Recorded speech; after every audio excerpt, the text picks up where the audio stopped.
Our team's lined up against the fence. Our first player has gone up to the base and he's ready to go. On the other side, the guy is ready to pitch the ball, but it's not a baseball. It's a kickball. We're playing kickball, and this guy's ready to go with his fucking fast-ass pitch. Maybe you know what I'm talking about, but kickball is like a game where it's pretty much just like baseball, but with a kickball. Do I need to keep on going? You get how it works, right? Okay, so we're playing this game of kickball, and this guy throws the ball insanely fast. And our kicker, this guy it's not too big. He's like about 5'7". Got some glasses on, got some nice shoes on. He's wearing joggers. He's all right. He's also Asian. He kicks the ball, and he kicks it. Okay, so in this game of kickball, there's like 2 ways to get outs. You can get an out from catching the ball or from getting the ball over to the base and tagging it before they get there, just like in baseball. But there's also another way, which is to throw the ball at the person and to hit them. You can do that because it's a kickball, not a baseball. So this Asian motherfucker kicks the ball, and it just goes up. Everyone looks at him and goes, like play the SpongeBob disappointment sound, bro. Literally just like, come on, bro, seriously. That's an easy out because they only need 3 outs before they have to switch. The ball is in the air. This guy's just giving up. He's like, yeah, there's really no point in me running. And then this kid, we're about to get into this kid later. 5'3", short white kid that looks like Sid from Ice Age comes over to catch the ball. It's coming straight down. There's literally no way, right? No way. It's coming straight down. He puts out his hands. It's coming. It's like 10 feet from him. As soon as it comes down, he jumps. It goes straight through his hands. Bounces the ball. You sold! Our Asian friend, let's call him Jeff. Jeff just fucking sprints the base. Sprints.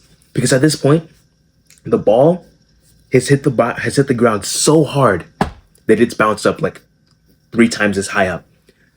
So in that wait time, once the ball is up there, Jeff is just fucking sprinting. He's already gone. Before you know it, he's at the base.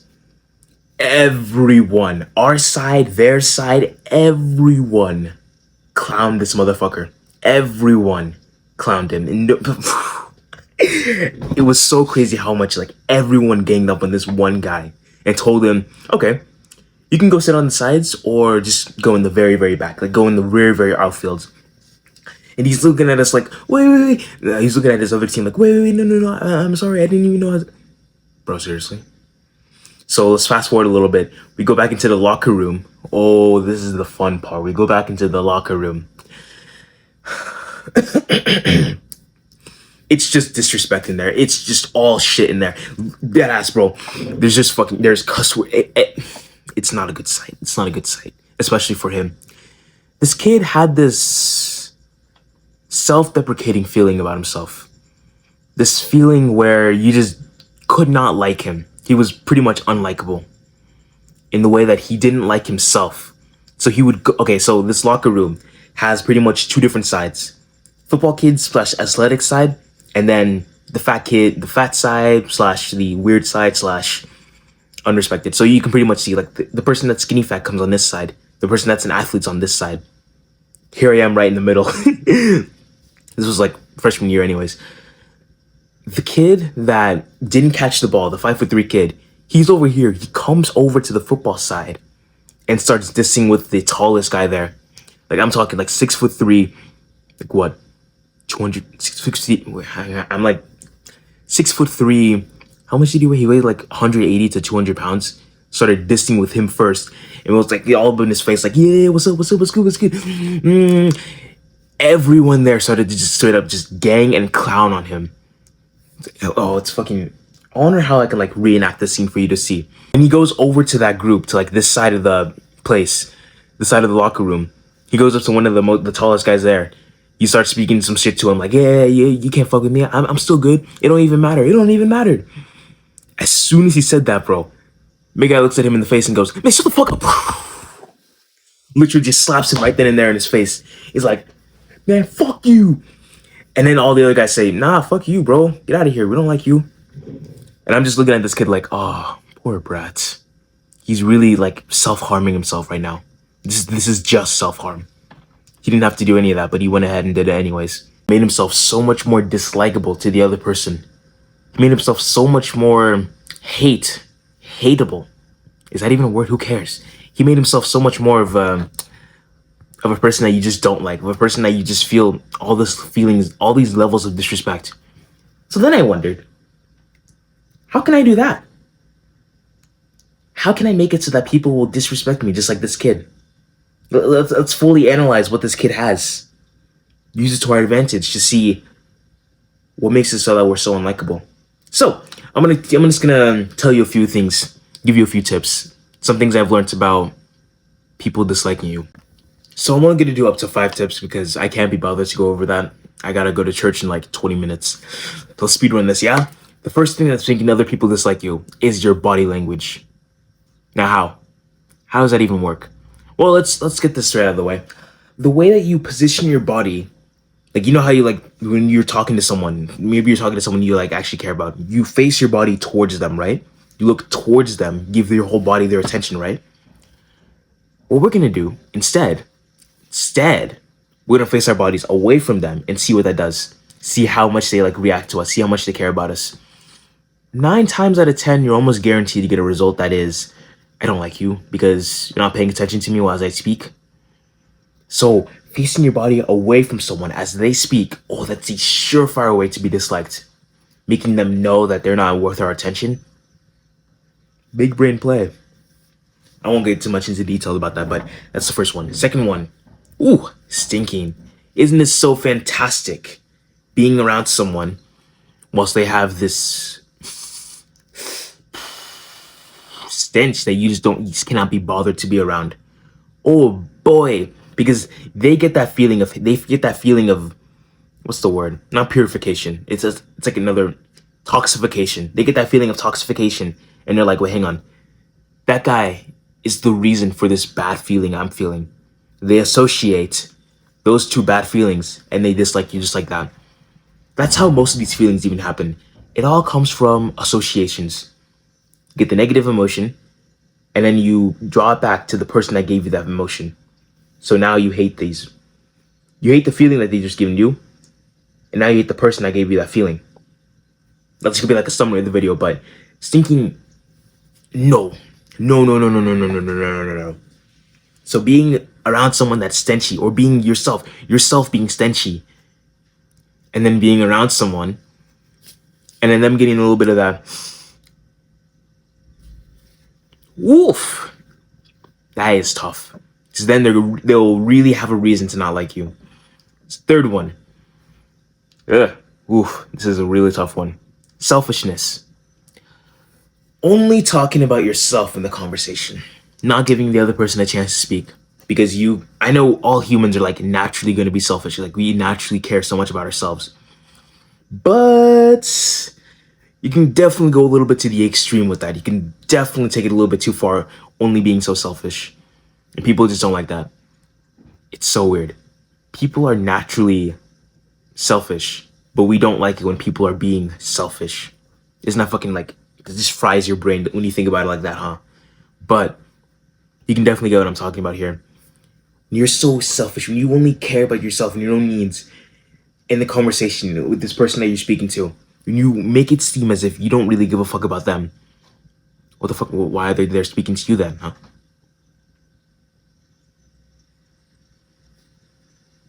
Thought I just heard something. Okay, whatever.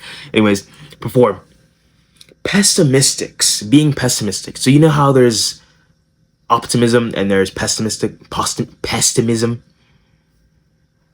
Optimism being in that you have hope, and pessimism being there is no hope. There is only defeat. There is victory. There is defeat. There is love. There is hate. All that. Me and my Muslim friend, we were sat at this lunch table about a year ago. Fuck, it is raining. Jesus. We were sat at this lunch table about like a year back. Exactly a year back. At this lunch table, there was me, this goth girl and her goth friend, and these other 2 white kids. So it was like a really mixed party. This girl with all these goddamn piercings on her, piercing here, piercing here, piercing here, piercing fucking, I don't know, ears, all this. Next to this other goth girl, it isn't so. She has. Oh yeah, I forgot. This other girl has like all these type of like all these different colored hairs: red, purple, and orange, or red, purple, and redhead. She was already a redhead, but let's not even get into that. The other thing I wanted to get into was that we were all speaking here at this table. We were all speaking about some sort of like topic. I'm not even sure what it was about.